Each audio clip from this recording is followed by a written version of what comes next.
ನಮಸ್ಕಾರ. ನಾನು ಕವಿತಾ. ನಾನಿವತ್ತು ವಿಟಮಿನ್ ಸಿ ರಿಚ್ ಆಗಿರುವಂಥ ಆರೋಗ್ಯಕ್ಕೆ ಒಳ್ಳೆಯದಾಗಿರುವಂಥ ನೆಲ್ಲಿಕಾಯಿಯ ತಂಬಳಿಯ ಜೊತೆ ಬಂದಿದ್ದೀನಿ. ತುಂಬ ರುಚಿಯಾಗಿರುತ್ತೆ ಅನ್ನದ ಸಂಗಡ ಒಂದು ಸರಿ ನೀವು ಟ್ರೈ ಮಾಡಿ. ನೆಲ್ಲಿಕಾಯಿ ತಂಬಳಿ ಮಾಡೋದಕ್ಕೆ ನಾನಿಲ್ಲಿ 2 ನೆಲ್ಲಿಕಾಯಿ, ಸ್ವಲ್ಪ ತೆಂಗಿನ ತುರಿ, ಸ್ವಲ್ಪ ಜೀರಿಗೆ ಮತ್ತು ಚಿಕ್ಕ ಹಸಿಮೆಣಸಿನ ಚೂರನ್ನು ತಗೊಂಡಿದ್ದೀನಿ. ಇದಿಷ್ಟನ್ನು ನಾನು ಮಿಕ್ಸಿ ಜಾರಿಗೆ ಹಾಕ್ಕೊಂಡು ಸ್ವಲ್ಪ ನೀರನ್ನು ಹಾಕ್ಕೊಂಡು ಫಸ್ಟು ರುಬ್ಕೊಳ್ತಾ ಇದ್ದೀನಿ. ಆಮೇಲೆ ಅದಕ್ಕೆ ಸ್ವಲ್ಪ ಮೊಸರನ್ನು ಆ್ಯಡ್ ಮಾಡಿ ಮತ್ತೊಂದು ಸರಿ ರುಬ್ಕೊಳ್ತೀನಿ. ನಿಮ್ಮ ಹತ್ರ ಮಜ್ಜಿಗೆ ಇದ್ದರೆ ಮಜ್ಜಿಗೆನೂ ಸಹ ಆ್ಯಡ್ ಮಾಡ್ಕೋಬೋದು. ತುಂಬ ರುಚಿಯಾಗಿರುತ್ತೆ, ಖಂಡಿತ ಟ್ರೈ ಮಾಡಿ.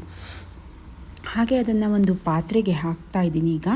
ಆಮೇಲೆ ಸ್ವಲ್ಪ ರುಚಿಗೆ ತಕ್ಕಷ್ಟು ಉಪ್ಪು, ಎಷ್ಟು ನೀರು ಬೇಕು ನೋಡಿಕೊಂಡು ಅಷ್ಟು ನೀರನ್ನು ಹಾಕಿದ್ರಾಯಿತು.